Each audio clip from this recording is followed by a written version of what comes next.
Bueno, para comenzar, me gustaría hablar un poco acerca de nuestra literatura regional.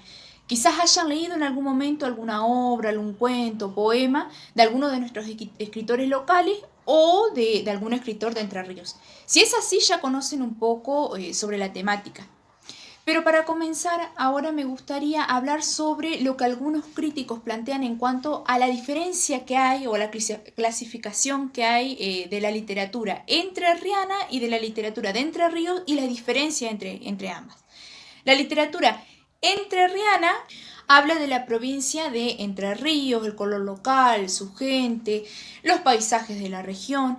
Y la literatura de Entre Ríos es justamente escrita por personas que nacieron en la provincia, pero que abarcan también otras temáticas, ¿no? Como por ejemplo, y temáticas universales, como por ejemplo el amor, la muerte, la libertad, que son temas que también son universales, por decirlo así, porque son hablados y son temáticas que tratan otros escritores. Otros críticos realizan otras formas de clasificaciones. Por ejemplo, Luis Alberto Ruiz, en Historia de la Literatura Entrerriana, habla de la clasificación por generación o clasificación generacional y la clasificación por temáticas. La clasificación por temáticas justamente se basa en los temas que cada una de estas generaciones ha tenido. Y la clasificación generacional es una clasificación dividida en 6 generaciones. Empezamos por la primera generación. Esta primera generación es histórica y periodística. En esta generación podemos ubicar a Fray Mocho con su obra Viajes al País de los Matreros. Quizás hayan leído o hayan escuchado de esta obra alguna vez. En ella podemos encontrar muchos textos del género periodístico, como por ejemplo tiene crónicas, informes, noticias, entrevistas. Así que esta obra la podemos ubicar ahí. La segunda generación es una generación que se basa en lo tradicional y lo telúrico. La tercera generación retoma, por decirlo así, las formas lingüísticas de la vanguardia, como por ejemplo el ultraísmo, creacionismo, martinfierrismo. Seguramente habrán escuchado, ¿no?, de algunas de estas tendencias de vanguardia. La cuarta generación engloba a los nacidos desde 1910, que se enfocan solamente en el género lírico, es decir, en los poemas. La quinta generación realiza denuncias sociales, evaden todo lo sentimental, ¿no?, y lo amoroso, escriben sobre la vida campesina y de los arrabales, es decir, que entonces se enfocan en la vida del campesino, sus formas, sus costumbres. Y en este periodo en esta generación podemos encontrar a José Manauta y Carlos de Forza. José Manauta escribió Las Tierras Blancas. Esta es una obra en donde se relata la vida de un pequeño Odiseo con sus padres. En el caso de este personaje, Odiseo, por decirlo así, la odisea que atraviesa o por la cual pasa es el hambre. Y en este caso se puede ver entonces el plano de denuncia social y política que se está realizando y sobre todo hacia el sistema latifundista.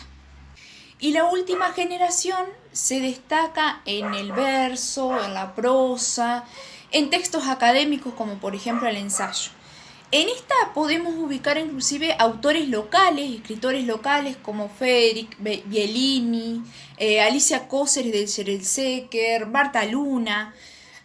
Y lo que nosotros vamos a analizar dentro de esta generación es a Diego Angelino y a Daniel Reboledo.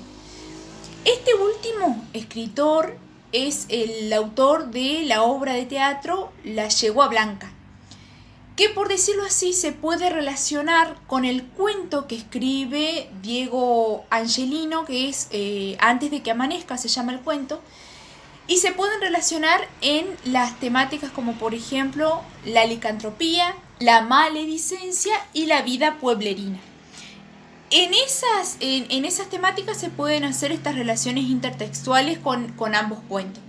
Hay otras obras con las cuales se pueden hacer este tipo de relaciones con estas 3 temáticas.